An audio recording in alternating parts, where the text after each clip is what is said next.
ঠাম্মির গল্প চ্যানেলের পক্ষ থেকে সবাইকে স্বাগত জানিয়ে আজ আমি পড়ে শোনাচ্ছি শীর্ষেন্দু মুখোপাধ্যায়ের লেখা জগদিহির তেনারা।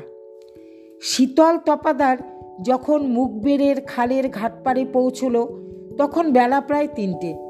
মাঘ মাসের হাড় কাঁপানো হাওয়া বইছে, রোদের রং লালচে মেরে গিয়েছে। বেলা আর বেশিক্ষণ নেই। ঘাটে গুটিকয় যাত্রী জড়সড় হয়ে নৌকোর জন্য হা করে দাঁড়িয়ে আছে। শীতলকেও দাঁড়াতে হলো। ঝাড়া 40 মিনিট দাঁড়িয়ে থাকার পর হেলে দুলে একখানা নৌকো এসে দয়া করে ভিড়লেন। নৌকোয় ওঠার আগে শীতল জিজ্ঞেস করলো, মাঝি ভাই, ও মাঝি ভাই, এই নৌকো চকদিহি খেপ মারবে তো? মাঝি বুড়ো সুড়ো মানুষ, প্রশ্নটা শুনে বিড়বিড় করে আপন মনে কি একটু বলল। তারপর জিজ্ঞেস করলো, চকদিহি যাবেন কেন? সেখানেই যে আমার কাজ। ও বলে মাঝি একটু যেন ভাবনায় পড়ে গেল। তারপর বলল, তা কাজ থাকলে তো যেতেই হবে, উঠে পড়ুন তাহলে। 5-7টি জড়সড় যাত্রী নিয়ে বড় নৌকোটা রওনা দিল। বেলা ফুরিয়ে আসছে তাড়াতাড়ি। নতুন জায়গা, অন্ধকার হয়ে গেলে অসুবিধে পড়তে হবে ভেবে শীতল তপাদারের একটু উদ্বেগ হচ্ছিল। সঙ্গে একটা বিছানা আর বাক্স। চাকরিতে জয়েন করতে যাচ্ছে, সেখানকার বিলি বন্দোবস্ত তার জানা নেই। নৌকোটা খানিকক্ষণ বাদে বাদে এ ঘাটে ও ঘাটে ভিড়ছিল। যাত্রীদের সবাই 3 জায়গায় নেমে যাওয়ার পর শীতল একা হলো, সে আর বুড়ো মাঝি। অলর সাথে বৈঠা মারতে মারতে মাঝি বলল, তা চকদিহিতে কে থাকে আপনার? কেউ না, এই নতুন যাচ্ছি। তা কাজটা কিসের চকদিহিতে? একটা প্রাথমিক স্কুলে পড়ানোর চাকরি। তা ভালো, এই সামনেই চকদিহির ঘাট, উঠে পড়ুন।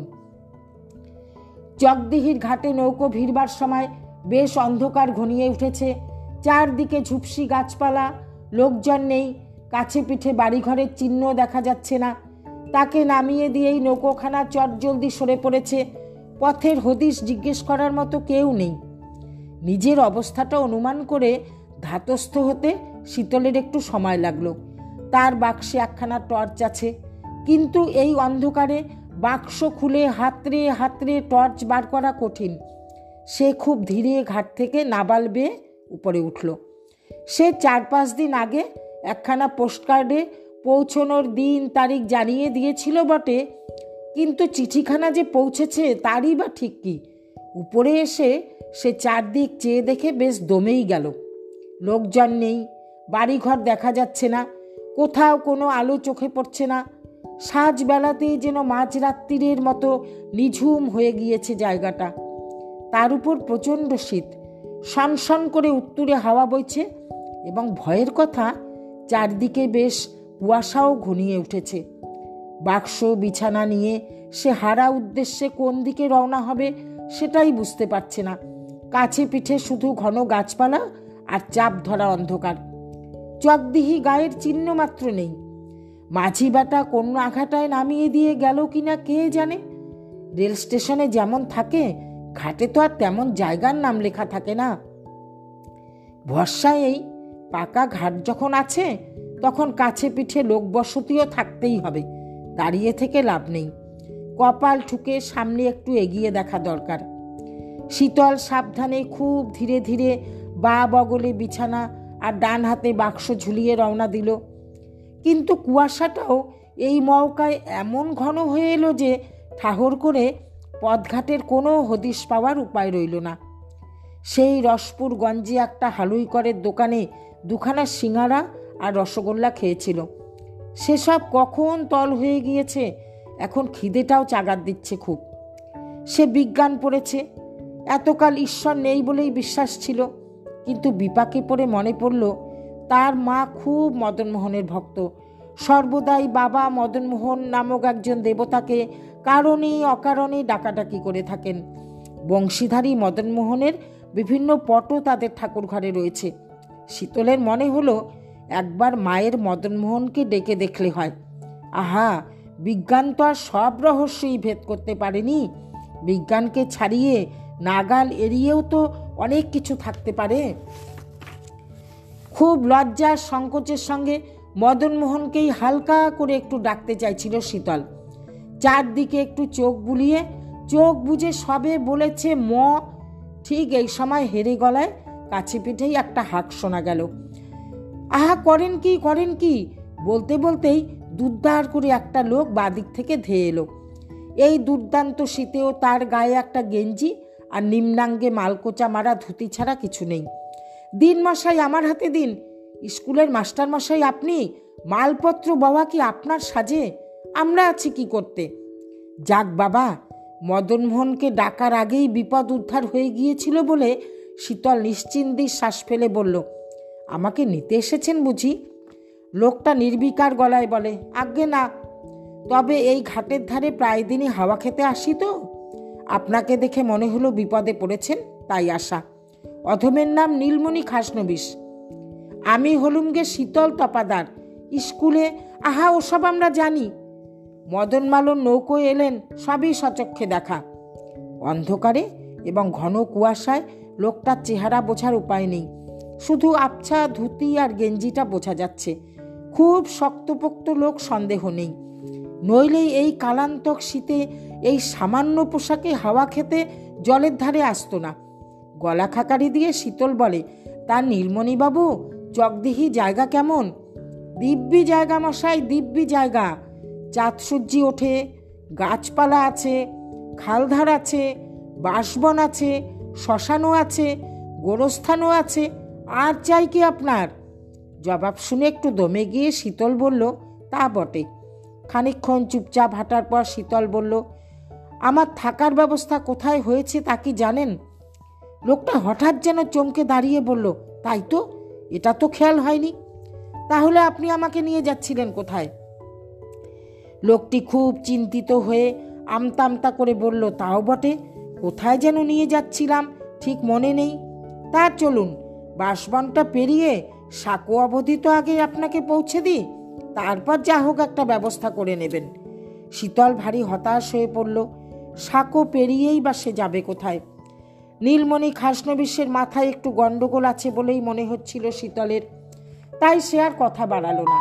সামনেই বাঁধারে বিশাল বাঁশবনের আড়াল পাওয়া যাচ্ছিল, কুয়াশায় ভালো করে বোঝা যাচ্ছিল না। নীলমণি হঠাৎ থেমে বিছানার বাক্স তার হাতে ধরিয়ে দিয়ে বলল, আমি চলি আজ্ঞে, আজ যাওয়ার উপায় নেই কিনা, মেলা কাজ ফেলে এসেছি। গাটা কত দূর? বেশি না, বেশি না। সাঁকো পেরোলে পোটাক পথ হবে, বুক ঠুকে চলে যান। অন্ধকারে সাঁকোটা অনুমান করেই পেরোতে হলো শীতলকে। তবে উপায়ও তো নেই। কিন্তু সাঁকো পেরিয়েও সেই একই সমস্যা, সামনে অন্ধকার আর কুয়াশা। কোন দিকে গা, কোথায় আশ্রয় বুঝবার উপায় নেই। ফের মদনমোহনের কথা মনে এলো শীতলের। এবার আর বাবা মদনমোহনকে না ডেকে উপায় নেই। সে চোখ বুজে বংশীধারীর ফটোয় দেখা মুখ স্মরণ করে সবে বলেছে ম। অমনি দুই হাঁচকায় তার হাত আর বগল থেকে বাক্স আর বিছানাটা কে যেন কেড়ে নিয়ে বলল, ঠিক আছে ঠিক আছে, আমার সঙ্গে আসুন, এগিয়ে দিচ্ছি। আপনি কে? আমি হলুম গে পঞ্চানন হালুই, এই গায়েই বাস। বাঁচালেন মশাই। আপনি কি জানেন কোথায় আমার থাকার ব্যবস্থা হয়েছে? আমার কি জানার কথা? আমি ভাবছিলাম হেডস্যার নিশাপতি বাবুই হয়তো আপনাকে পাঠিয়েছেন আমাকে নিয়ে যেতে। না মশাই, নিশাপতি বাবু আমাকে পাঠাননি, নিজের গরজেই এসে আপনার মাল বইছি। অন্ধকারে ঠাহর করে যা বোঝা যাচ্ছে, লোকটা বেশ লম্বা আর কেঠো চেহারার, গায়ে গরম জামাও আছে বলে মনে হলো। শীতল কুণ্ঠার সঙ্গে বলল, সে কি? আমার মাল বইবার আপনার গরজ কিসের? দিন, ওগুলো আমার হাতেই দিন। ঠিক আছে, খানিকটা এগিয়ে তো দিই। আচ্ছা পঞ্চানন বাবু, এই চকদিহি কেমন গা? অখদ্দে মশাই, অখদ্দে। এসে যখন পড়েছেন হাড়ে হাড়ে টের পাবেন। এখানে বেঁচে সুখ নেই, মরে সুখ নেই, দিনে সুখ নেই, রাতে সুখ নেই। তা এই চকদিহি ছাড়া জায়গা পেলেন না? শীতল তার মেরুদণ্ড বেয়ে একটা শীতলতর স্রোত নেমে যাচ্ছে টের পেল। গলাটা একটু ঝেড়ে বলল, খুব খারাপ জায়গা নাকি? খুব খুব। তবে হ্যাঁ, বেঁচে থাকার উপর যদি ঘেন্না এসে গিয়ে থাকে, দুঃখে কষ্টে হেদিয়ে গিয়ে মরার বাসনা যদি চাগার দিয়ে উঠে থাকে, তাহলে সোজা চকদিহি চলে আসুন। এখানে মরার ব্যবস্থা চমৎকার। গাছে গাছে ফাঁস লাগানো দড়ি ঝুলে আছে, গহীন পুকুর আছে, 20 গোটার গাছের জঙ্গল আছে, সাপ পাবেন, বাঘ পাবেন, কুমির পাবেন, আর খুনে গুন্ডাদের তো এটা স্বর্গরাজ্যই বলা যায়। শীতল শিউরে উঠে বলে, ওরে বাবা, জগদিহি তো সাংঘাতিক জায়গা। লোকটা ভারী আহ্লাদের গলায় বলল, তবে আর বলছি কি, জগদিহি যখন এসে পড়েছেন তখন একটা এসপার ওসপার কিছু ঘটবেই। আচ্ছা পঞ্চানন বাবু, আপনি আমাকে কোথায় নিয়ে চলেছেন? এখনো তো ঘরবাড়ি দেখা যাচ্ছে না। ঘরবাড়ি? ঘরবাড়ি খুঁজছেন নাকি আপনি? ঘরবাড়ি খুঁজবো না তো কি, আমার যে গায়ে পৌঁছানো দরকার, মাথা গুজবার একটা জায়গা দরকার। সারা রাত হেঁটে মরতে তো আসিনি। এই রে, তাহলেই তো মুশকিলে ফেললেন। আমার আবার অন্য কাজেও যেতে হবে। এই ধরুন আপনার মালপত্র, আর এগিয়ে দেখুন যদি কোনো হিল্লে হয়। বলেই লোকটা গায়েব হয়ে গেল। এখানকার লোকগুলোর সকলেরই কি মাথায় ছিট আছে? কি বলে আর কি করে তার কোনো ঠিক নেই। পথের মাঝখানে মালপত্র নিয়ে বোকার মতো দাঁড়িয়ে থেকে শীতল ভেবেই পেল না এবার তার কি করা উচিত। না, নাস্তিকতা ফেলে ঠাকুর দেবতাকে না ডাকাডাকি করে আর উপায় নেই। বিপদে আপদেই তো ঠাকুর দেবতাকে দরকার, তাছাড়া তাদের কি দরকার? চোখ বুজে বাবা মদনমোহনের মূর্তিটা একবার ঝালিয়ে নিয়ে শীতল ফের যেই বলেছে, বেঁধে বেঁধে আর এগোবেন না, বলতে বলতে একটা বেটে মতো লোক যেন পাশের গাছ থেকেই ঝুপ করে লাফিয়ে পড়ল। গদগদ গলায় বলল, আহা, এত তাড়াহুড়োর কি আছে? স্কুলের নতুন মাস্টারমশাই তো আপনি, শীতল তপাদার তো, যে আজ্ঞে, চলুন এগিয়ে দিচ্ছি। শীতল এবার ভারী বিরক্ত হয়ে বলে, এগিয়ে দেওয়ার নিকুচি করেছে। এগিয়ে দেবেন মানে? এগিয়ে দিলেই হলো। বলে জমের দক্ষিণ দরেই যে এগিয়ে দেবেন না, তা কি করে বুঝবো বলুন তো? আর দুজনে তো এগিয়ে দিলেন, কিন্তু কোথায় এগিয়ে দিলেন তাই তো বুঝতে পারলুম না। কিন্তু আপনি কে? ভারী মিঠে গলায় লোকটি বলে, আজ্ঞে, আমি হলুম গে নরহরি পতিতুণ্ড। এ গায়ে বহুকালের বাস। যা হয়রান হতে হলো আপনাকে, তা দিন, মালপত্র বয়ে আমি নিয়ে যাচ্ছি আপনাকে। শীতল মাথা নেড়ে বলে, না মশাই, শুধু নিয়ে গেলেই হবে না, জায়গা মতো পৌঁছেও দিতে হবে। আগে সে তো বটেই, তার জায়গা মতো আপনি একরকম পৌঁছেই গিয়েছেন বলে ধরে নিতে পারেন। কাছে পিঠেই চকদিহি, শুধু ডাইনির জলাটা পেরোতে পারলেই হলো। শীতল অবাক হয়ে বলে, চকদিহি এখনো পৌঁছয়নি? বলেন কি মশাই? এই যে নীলমণি খাসনবিশ আর পঞ্চানন হালুই বলে দুটো লোক বলল চকদিহি পৌঁছে গিয়েছি। ওদের কথা ধরবেন না, মুখ্য সূক্ষ্ম চাষাভূষো লোক সব। ওরা চকদিহির ঘাতঘোট জানবে কি করে? তা চকদিহির ঘাতঘোটটা কি একটু বুঝিয়ে বলবেন? ওসব তড়িঘড়ি জানবার দরকারটাই বা কি আপনার? যদি টিকে থাকতে পারেন তাহলে দেখবেন চকদিহি ভারী সরেস জায়গা। মঙ্গলবারের হাটে ভারী সস্তায় ছুরি, ভোজালি, তলোয়ার, চপার কিনতে পারবেন। হারু মুৎসুদ্দির কাছে পিস্তল বন্দুকও পেয়ে যাবেন। সতু কপালির কাছে বোমা বারুদ সের দরে কেনা যায়। শীতল চটে উঠে বলে, ওসবে আমার কি দরকার বলুন তো? এ তো ভারী অদ্ভুত জায়গা। তা যা বলেছেন, চকদিহির মঙ্গলাহাটের খুব নাম। জায়গা মন্দ নয়, তবে ওই রোজই 2-4টে লাশ পড়ে আর কি। ওইসব ছোটোখাটো ব্যাপার গেরাজ্জি না করলেই চকদিহি ভারী সরেস জায়গা। চকদিহির কথা যতই শুনছি ততই মাথা গরম হয়ে যাচ্ছে মশাই, কিন্তু এসে যখন পড়েছি তখন নিরুপায়। বলি, এখানে মাথা গোজার মতো একটা জায়গা পাওয়া যাবে কি নরহরিবাবু? কি যে বলেন, মাথা গোজার জায়গার অভাব কি? চারদিকেই মাথা গোজার জায়গা। আমি তো শ্মশানেশ্বরী কালীর থানে হাড়ি কাঠেও অনেক সময় মাথা গুজে পড়ে থাকি। সর্বনাশ, হাড়ি কাঠে মাথা দিয়ে শুতে হবে নাকি? আরে না না, আপনার জন্য বোধহয় একটু ভালো ব্যবস্থাই আছে। আপনার কথার মাথা মুন্ডু বুঝে ওঠাই মুশকিল দেখছি। তা বলুন মশাই, কোথায় নিয়ে যাবেন? বেঘরে প্রাণটাই না যায়। আগে প্রাণ খুব মজবুত জিনিস, সহজে যাওয়ার নয়। লোকটা বাক্স বিছানা নিয়ে আগু হলো, পিছনে শীতল। চোর ডাকাত না খুনে তা বুঝতে পারছে না শীতল, কিন্তু আর তো কোনো উপায়ও নেই। অন্ধকারে কি একটা দেখিয়ে যেন লোকটা বলল, এই যে ডান ধারে ডাইনির জলা, দেখতে পাচ্ছেন তো? না, অন্ধকারে দেখব কি করে? তাও বটে, কথাটা খেয়াল ছিল না। এ খুব প্রাণঘাতী জায়গা মশাই, বিস্তর লোক আত্মহত্যা করেছে। বিস্তর লোককে চুবিয়ে মারা হয়েছে, বিস্তর মানুষকে কেটে ফেলে দেওয়া হয়েছে। এখন প্রায় রোজই এই জলায় বস্তাবন্দি লাশ ভুস করে ভেসে ওঠে। বাপরে, ভয় পেলেন নাকি? থাকুন কদিন চেপে, সব গা সওয়া হয়ে যাবে। জগদিহিতে থাকলে খুন জখম কোনো ব্যাপারই নয়। বুঝেছি, এখানে এসে বড় ভুল করে ফেলেছি মনে হচ্ছে। তা আপনি চললেন কোথায়? সেইটাই তো আমিও বুঝতে পারছি না। ওই যে দেখছেন বটগাছ, ওর পিছনেই চকদিহি। আমি ওই পর্যন্ত পৌঁছে দিচ্ছি আপনাকে, তারপর আপনার কপাল। মানে? এই বললেন জায়গা মতো পৌঁছে দেবেন? আগে ঠিকই বলেছি, বটতলাই সেই জায়গা। আমার কি বিষয়কর্ম নেই নাকি মশাই? দেখা যাচ্ছে নরহরি পতিতুণ্ড বিশেষ সুস্থ মগজের মানুষ নয়। বটতলার ঘুপসি অন্ধকারে তার মালপত্র নামিয়ে দিয়ে বিনা সম্ভাষণে হঠাৎ কেটে পড়ল। লোকগুলো কেনই বা বেগার খাটছে আর ঘুরিয়ে মারছে তাই একটুও বুঝতে পারল না শীতল। না, মদন মোহনকে ডাকাডাকি না করলেই আর নয়। তিনবার ডাকতে গিয়ে বাধা করেছে, কিন্তু এবার সে ডাকবেই।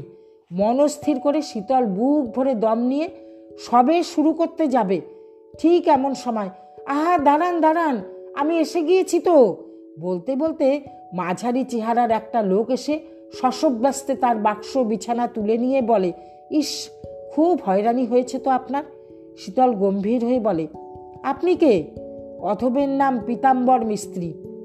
শুনুন মশাই, তিনটে পাগলের পাল্লায় পড়ে আমি তখন থেকে ঘুরে মরছি। আমারও খিদে তেষ্টা আছে, আমি আর বেঘরে ঘুরতে পারবো না। সে তো বটেই, তবে কিনা চকদিহি গাখানাও আপনার দেখা হয়ে গেল, ঠিক কিনা বলুন? শুনুন পীতাম্বর বাবু, এই শীতে অন্ধকার আর কুয়াশার মধ্যে খিদে তেষ্টা চেপে চকদিহি গা দেখার কোনো শখই আমার নেই। এবার স্পষ্ট করে বলুন তো আপনার মতলবখানা কি? দয়া করে আমার বাক্স আর বিছানা নামিয়ে রাখুন। পীতাম্বর বোধহয় ঘ্যাস ঘ্যাস করে মাথা চুলকে নিল। তারপর বলল, মতলব খুব একটা খারাপ ছিল না আজ্ঞে, তবে বুদ্ধির দোষে অনেক সময় ভালো করতে গিয়ে মন্দ হয়ে পড়ে কি না। শীতলের খিদে পেলে মাথা ভালো কাজ করে। বরাবর খিদের মুখে সে শক্ত শক্ত অঙ্ক টক করে কষে ফেলে এসেছে। তাই খিদে চাগার দেওয়ায় তার চড়াক করে একটা কথা মনে পড়ে গেল। যতবার সে বাবা মদন মোহনের নাম করতে গিয়েছে ততবারই হয় নীলমণি খাসনবিশ, নয় পঞ্চানন হালুই, না হয়তো নরহরি পতিতুণ্ড এবং পীতাম্বর মিস্ত্রি এসে বাধা দিয়ে হামলে পড়েছে। সুতরাং এর মধ্যেই একটা প্যাঁচ থাকার সম্ভাবনা। সে গলা খাকারি দিয়ে বলল, শুনুন পীতাম্বর বাবু, আপনি বা আপনারা আসলে কে তা আমার জানা নেই। আপনাদের মতলব কি তাও বুঝতে পারছি না, কিন্তু এবার আমি আমার মায়ের ইষ্ট দেবতাকে না ডেকে ছাড়ছি না। জয় বাবা ম। পীতাম্বর আটকে উঠে বলল, বলছি, আমাদের মনীষীর মধ্যে গণ্য না করলেও চলবে, তবে আমরা তেমন খারাপ চরিত্রের নয় মশাই শীতল তপাধার। স্কুলে যে পোস্টে আপনি বহাল হলেন সেই পোস্টেই বিজ্ঞানবাবুর ছেলে গঙ্গাপদর বহাল হওয়ার কথা ছিল, কিন্তু চাকরিটা আপনার বরাতে জুটে যাওয়ায় বিজ্ঞানবাবু রেগে টং। তিনি হলেন চকদিহির দণ্ডমুণ্ডের কর্তা, হাতে মাথা কাটেন। অপমানটা তার হজম হয়নি কিনা, তাই ঠিক করে রেখেছিলেন আপনি গায়ে পা রাখলেই দুনিয়া থেকে সরিয়ে দেবেন। সেই মতলবে পাঁচু আর গদাইকে বটতলায় মজুতও রেখেছিলেন। লাশ নদীতে ভাসিয়ে দেওয়ার কথা ছিল। ওরে বাবা, একটা চাকরির জন্য খুন! তবে আর বলছি কি, ঘোরাঘুরিটা সেই জন্য করাতে হলো কি না। তা মশাই আপনারা কারা? সে আর আপনার শুনে দরকার নেই। ওই যে 20 কদম দূরে বনবিহারী বাবুর বাড়ি, ওখানেই আপনার বাসা ঠিক হয়েছে।